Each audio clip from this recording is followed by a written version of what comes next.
Hello बच्चों, स्वागत है आपका हिंदी क्लास में। बच्चों, आज हम क्या पढ़ने वाले हैं? व्याकरण में विराम चिन्ह पढ़ने वाले हैं। ठीक है, ये हमारा एनुअल का कोर्स है। तो विराम चिन्ह किसे कहते हैं, हिंदी में कितने विराम चिन्ह प्रचलन है, उसे हमें दिखाना है। तो भाषा के लिखित रूप में स्थान विशेष पर बल देने, रुकने अथवा उतार चढ़ाव आदि दिखाने के लिए विभिन्न प्रकार के चिन्ह की सहायता ली जाती है। इस प्रकार के संकेत चिन्ह को विराम चिन्ह अथवा विश्राम चिन्ह कहते हैं। हाँ बच्चों, ये तो सही बात है कि किसी भी बात को किसी भी स्थान पे विशेष बल दिखाने के लिए, कहीं किसी सेंटेंस में रुकने के लिए रुकते हैं, या कहीं हम पूरे अच्छे से रुक जाते हैं, या कभी सवाल पूछ लेते हैं, या कभी हम आश्चर्य एक्सप्रेस करते हैं। तो इस तरीके से जो रुकने का ये होता है, तो वो कैसे रुकेंगे? अगर हम जब किसी से बात करते हैं, तो अगर हमारे चेहरे के एक्सप्रेशन से उन्हें पता चल जाता है कि हम क्या कर रहे हैं, हम रुक रहे हैं या हम सवाल पूछ रहे हैं, या हम थोड़े टाइम के लिए विश्राम ले रहे हैं, या क्या कर रहे हैं, हाँ उदाहरण किसी प्रश्न पूछ रहे हैं। इस तरीके से हम अपने चेहरे के एक्सप्रेशन से लोगों तक हमारी भाव पहुंच जाती है। लेकिन जब हम लिखते हैं, तो लिखने के वक्त हमें अपने भाव को प्रकट करने के लिए, मतलब जो एक्सप्रेशन हमारा चिन्ह है, उस चिन्ह का हम प्रयोग करते हैं। ठीक है, तो हिंदी में भी बहुत सारे चिन्ह हैं, और जैसे कि हम देखेंगे एक एक करके। हिंदी में प्रमुख विराम चिन्ह निम्नलिखित है। जैसे पहला है पूर्ण विराम, जिसे हम क्या बोलते हैं बच्चों? फुल स्टॉप इंग्लिश में बोलते हैं ना, हिंदी में पूर्ण विराम बोलते हैं, या खड़ी पाई भी बोल सकते हैं। ठीक है। दूसरा है अर्ध विराम, जिसे हम बोलते हैं सेमी कॉलन। तीसरा है अल्प विराम। आप चिन्ह देखते जाओ हिंदी में कैसा होता है। ऑलमोस्ट हिंदी और इंग्लिश एक जैसा ही है, कुछ कुछ थोड़ी सी डिफरेंस है, तो आप देखते जाओ। अल्प विराम क्या है? कॉमा है, प्रश्न सूचक क्वेश्चन मार्क है, विस्मय सूचक जो चिन्ह है वो है एक्सक्लेमेटरी साइन, जिसे हम इंग्लिश में बोलते हैं। उद्धरण चिन्ह बच्चों, उद्धरण चिन्ह दो तरीके के होते हैं, एक सिंगल इन्वर्टेड कॉमा, दूसरा डबल इन्वर्टेड कॉमा। उद्धरण चिन्ह मतलब inverted comma, single inverted comma और डबल इन्वर्टेड कॉमा। मैं आगे बताऊंगी कि कैसे इन्वर्टेड कॉमा कहाँ लगाते हैं। ठीक है, जिसे हम हिंदी में क्या बोलेंगे? उद्धरण चिन्ह। फिर योजक चिन्ह आता है। योजक जो ये आप देख रहे हो, योजक चिन्ह कैसा होता है। ठीक है, और विवरण चिन्ह। विवरण चिन्ह ये रहा आपका हाँ, ये आप दिखा सकते हो। देन कोष्टक है, ये कोष्टक चिन्ह है। देन हंसपद या त्रुटिपद पूरक चिन्ह, निर्देशक चिन्ह और लाघव चिन्ह। तो यहाँ पे हमने टोटल 12 देख लिए। पूर्ण विराम, अर्धविराम, अल्प विराम, प्रश्न सूचक चिन्ह, विस्मय सूचक चिन्ह, उद्धरण चिन्ह, योजक चिन्ह, विवरण चिन्ह, कोष्टक, हंसपद या त्रुटिपद चिन्ह, निर्देशक चिन्ह और लाघव चिन्ह। देखा बच्चों आपने, 12 है हिंदी में चिन्ह। इनका प्रयोग हम लिखते वक्त करते हैं। ठीक है, पहला नंबर है पूर्ण विराम, देख लेते। Full stop. विस्मयादिबोधक अथवा प्रश्न सूचक वाक्य के अतिरिक्त सभी वाक्यों में के अंत में हम पूर्ण विराम चिन्ह का प्रयोग करते हैं। हाँ, ये तो बात सही है। जो एक्सक्लेमेटरी साइन जो है, एक्सक्लेमेटरी साइन हम कब लगाते हैं, और मतलब बताती हूँ मैं।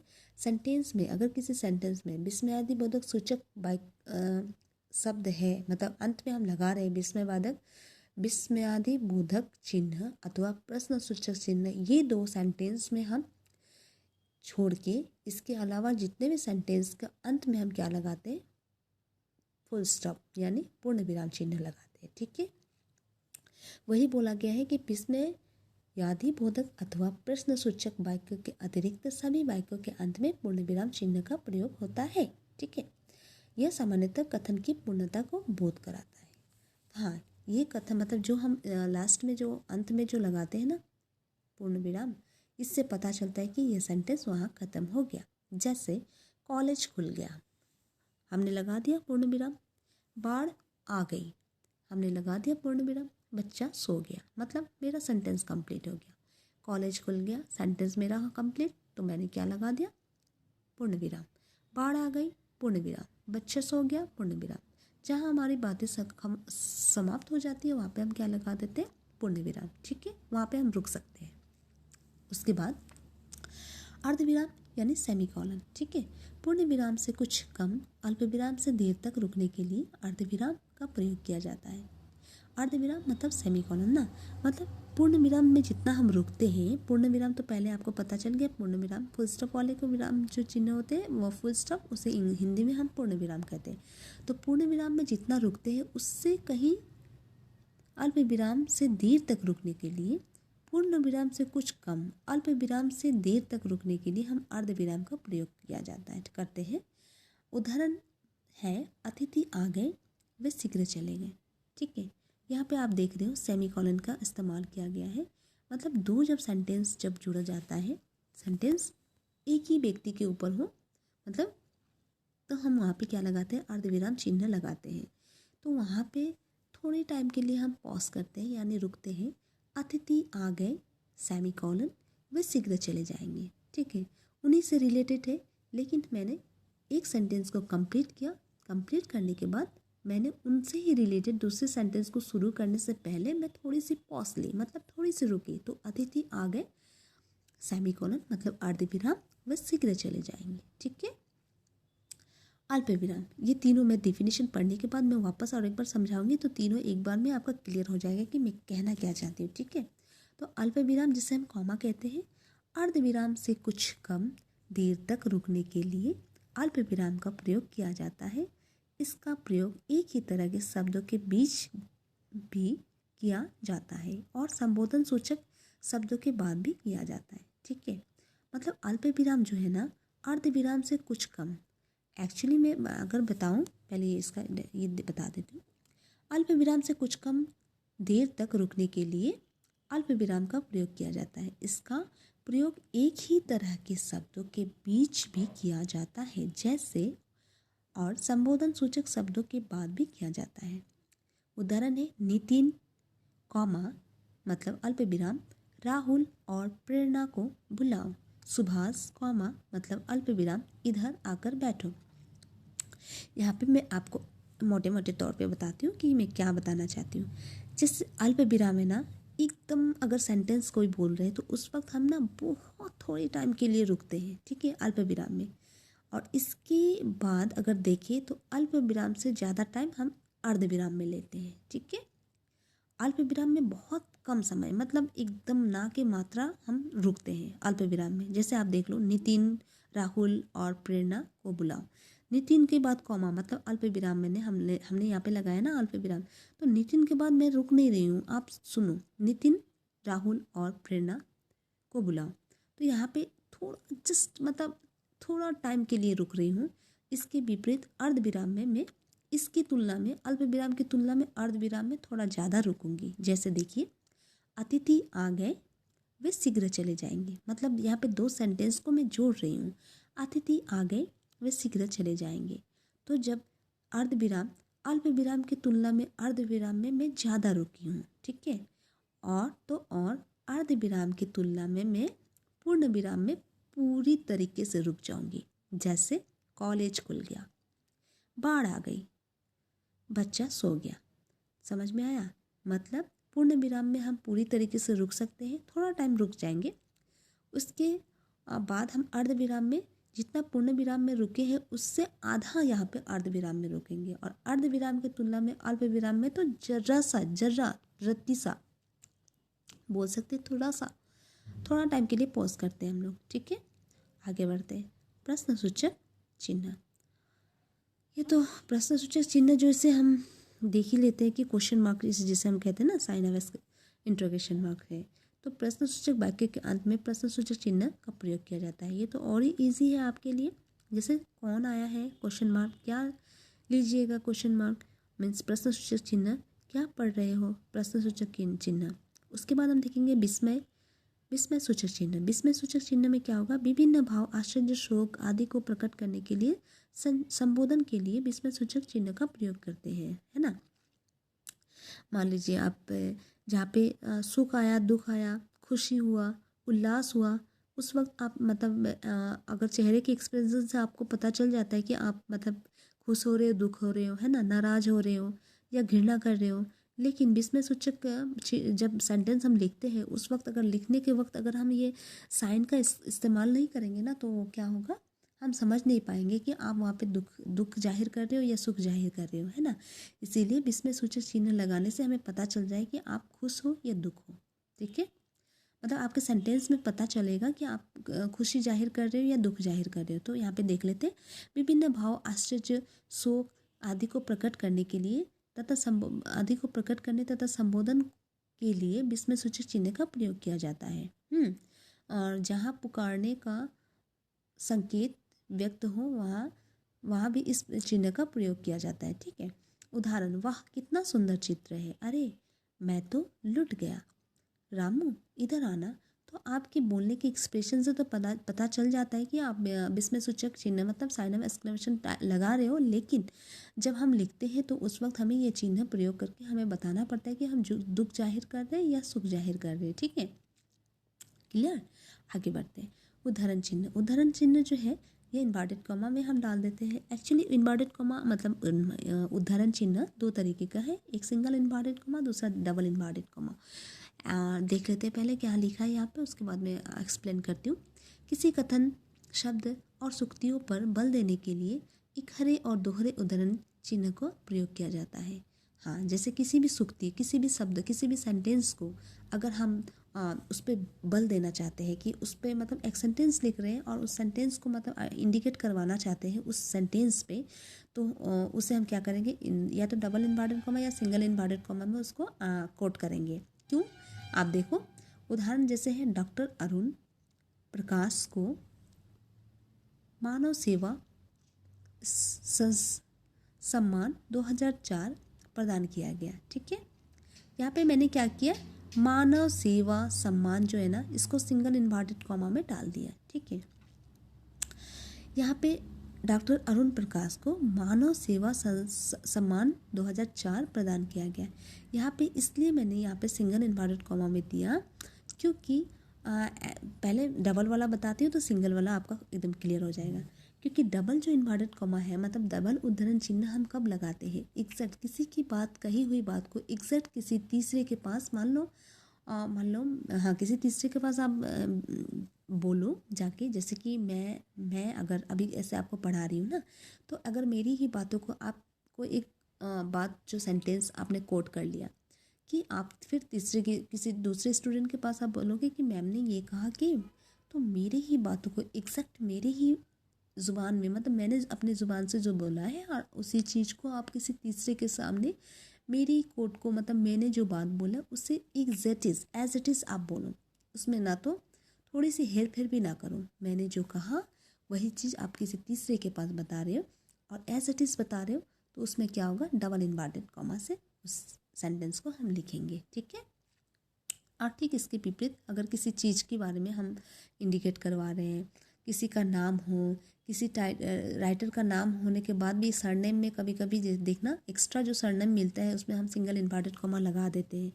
तो सिंगल इन्वर्टेड कॉमा वैसे सेंटेंस में लगाते हैं, मान लो किसी कविता का नाम है उसमें सिंगल इन्वर्टेड कॉमा लगा दिए, फिर किसी आदमी का नाम है जिसको एक्स्ट्रा उससे उपाधि दिया गया है उस पर हमने एक्स्ट्रा नाम सिंगल इन्वर्टेड कॉमा लगा दिए, तो वहाँ पे हम सिंगल इन्वर्टेड कॉमा लगाते हैं। और ठीक इसके विपरीत डबल इन्वर्टेड कॉमा कहाँ लगाते हैं, किसी की बात, कही हुई बात को किसी के सामने हम जब वह एज इट इज़ प्रस्तुत करते हैं, एज इट इज़ रखते हैं। जैसे मान लीजिए आपकी मम्मी ने आपसे कुछ कहा और आपने एज इट इज़ जैसे मम्मी ने कहा उसी तरीके से आपने सुना और उसे किसी आपके अपने भैया, अपने भाई, किसी के सामने आपने एज इट इज़ वैसा ही बता दिया, तो वैसे सेंटेंस में क्या होगा, डबल इन्वर्टेड उद्धरण चिन्ह लगाया जाएगा। ठीक है, ठीक है, समझ में आया। इकहरे नहीं, वहाँ पे दोहरे उद्धरण चिन्ह का प्रयोग होगा। और इकहरे में क्या होता है, किसी का सरनेम हुआ, किसी में एक्स्ट्रा लगा के जो लिखा जाता है, सरनेम हो या कोई टाइटल हो, उस टाइटल को दिखाने के लिए आप वहाँ पे सिंगल इन्वर्टेड कॉमा इस्तेमाल कर सकते हो। ठीक है, और डबल इन्वर्टेड कॉमा किसी की कही हुई बात को एग्जैक्ट वैसा ही किसी तीसरे के सामने प्रस्तुत करने के लिए हम लोग डबल इन्वर्टेड कॉमा का इस्तेमाल करते हैं। योजक चिन्ह की तरफ बढ़ते हैं, जिसे हम हाइफन कहते हैं ना। योजक चिन्ह का प्रयोग दो शब्द को जोड़ने और तुलना करने के लिए किया जाता है, जिससे विवेकानंद सा व्यक्ति कभी कभी जन्म लेता है। यहाँ पे देखिए, कभी कभी में मैंने क्या लगा दिया, यहाँ पे हाइफन मतलब योजक चिन्ह लगा दिया। आज हम सब दाल भात खाएंगे, दाल हाइफन भात मतलब दाल योजक भात खाएंगे। तो योजक चिन्ह का प्रयोग हम कहाँ करते हैं, दो शब्द को जोड़ने के लिए या तुलना करने के लिए। ठीक है, कंपैरिजन में भी हम लगा सकते हैं। ठीक है, निर्देशक चिन्ह जैसे डैश है ना, डैश चिन्ह जो कहाँ लगाते हैं, निर्देशक चिन्ह का प्रयोग कथन, उदाहरण और विवरण के लिए किया जाता है। उदाहरण जैसे दुकानदार ने सूची पढ़ी, हाँ ठीक है, दुकानदार ने सूची पढ़ी, क्या पढ़ी, निर्देशक चिन्ह हमने लगा दिया, डैश लगा दिया ना, हाँ वो हाइफन था, ये डैश है, ठीक है। तो इसमें क्या होगा, है ना।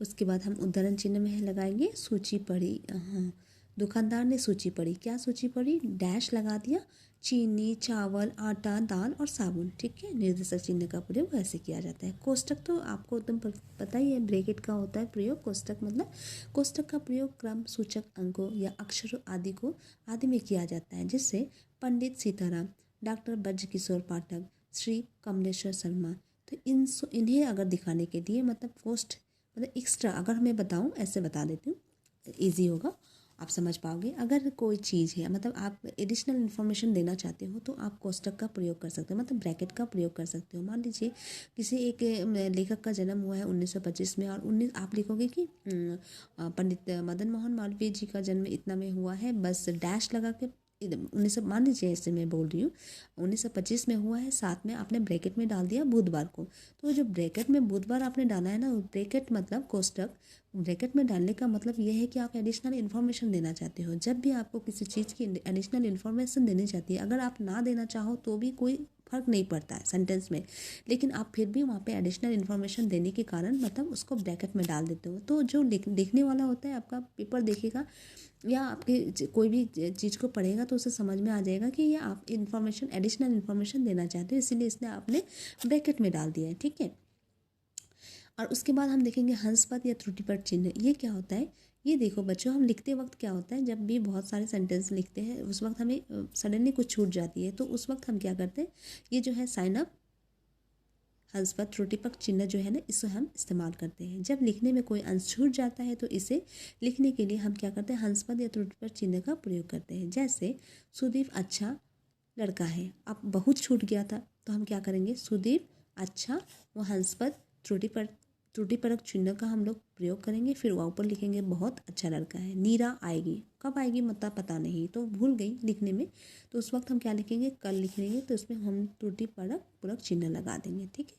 साइन अप इंसर्शन, ठीक है, insertion, sign up insertion, okay. Then विवरण चिन्ह आ गया। विवरण चिन्ह जैसे आप देख लो चिन्ह कैसा है, किसी विषय अथवा वस्तु बात को समझने के लिए अथवा निर्देश के लिए विवरण चिन्ह का प्रयोग किया जाता है। अथवा जैसे मान लीजिए संज्ञा के 3 प्रमुख भेद हैं, हमने लिखा, फिर हमने उसको दिया कॉलन, कॉलन चिन्ह जिसे बोलते हैं ना, वो है ये, ठीक है, कॉलन। तो उसके बाद हम लिखेंगे व्यक्तिवाचक, जातिवाचक और भाववाचक, ठीक है, समझ में आया। फिर आता है लाघव चिन्ह, या फिर हाँ लाघव चिन्ह जो है ना, ये देखिए आप ऐसा देख लीजिए, ऐसा होता है सिंबल, ठीक है, लाघव चिन्ह का ये है। शब्दों को संक्षिप्त रूप में लिखने के लिए लाघव चिन्ह का प्रयोग किया जाता है। जैसे मान लीजिए डॉक्टर जो है ना, डॉक्टर एक्चुअली तो डॉक्टर ऐसा लिखा जाता है, डॉक्टर ऊपर हलंत ऐसे देखिए हम लोग डॉक्टर लिखते हैं, लेकिन उसको शॉर्ट फॉर्म में हम लिखने वक्त हम क्या करेंगे, ऐसे लिखते हैं ना डॉक्टर, देख लीजिए आप कैसे लिखते हैं, ऐसा लिखते हैं। फिर पंडित को शॉर्ट फॉर्म में ऐसा पंडित लिखते हैं, अमरेंदु बहादुर सिंह AB सिंह ऐसे लिखते हैं ना शॉर्ट फॉर्म में, तो ये जो है ना, ये चिन्ह हम क्या कहेंगे, लाघव चिन्ह कहेंगे, ठीक है, इसे हम क्या बोलेंगे, लाघव चिन्ह बोलेंगे। तो बच्चों उम्मीद करती हूँ कि आपको ये समझ में आई होगी, ये विराम चिन्ह कैसे कितने होते हैं, 12 है हिंदी में विराम चिन्ह, और हर एक की अलग अलग डेफिनेशन हमने देखा है ना। और ये उम्मीद करती हूँ आपको ये समझ में आई होगी, मैंने अच्छे से पढ़ाया है आपको। और अगर एक बार में ये वीडियो समझ में ना आए बच्चों, फिर वापस आप दोबारा देखना, तो ये कंप्लीट हो जाएगी, आपको समझ में आ जाएगी। और यहाँ पे मैंने कुछ अभ्यास दे दिया है, आप यहाँ पे देख लीजिएगा, ठीक है। तो उसके बाद में कुछ एक्चुअली एग्ज़ाम में ऐसा भी आ सकता है कि नाम पूछ ले कि इस कोष्टक का योजक चिन्ह का चिन्ह नाम क्या है, कैसा होता है, चिन्ह कैसा होता है, आपसे ये सब भी पूछ सकता है एग्ज़ाम में। तो एग्ज़ाम के पॉइंट ऑफ व्यू से आप सब कुछ देखें, ठीक है, यहाँ पे सब कुछ है, यहाँ पे आप देख लीजिए विराम चिन्ह कैसे कौन कौन से है, तो ऐसा पूछ सकता है, तो आप ध्यान रखिए इससे। और उम्मीद करती हूँ बच्चों आपको ये अच्छी लगी होगी ये वीडियो। मिलते हैं अगले वीडियो में।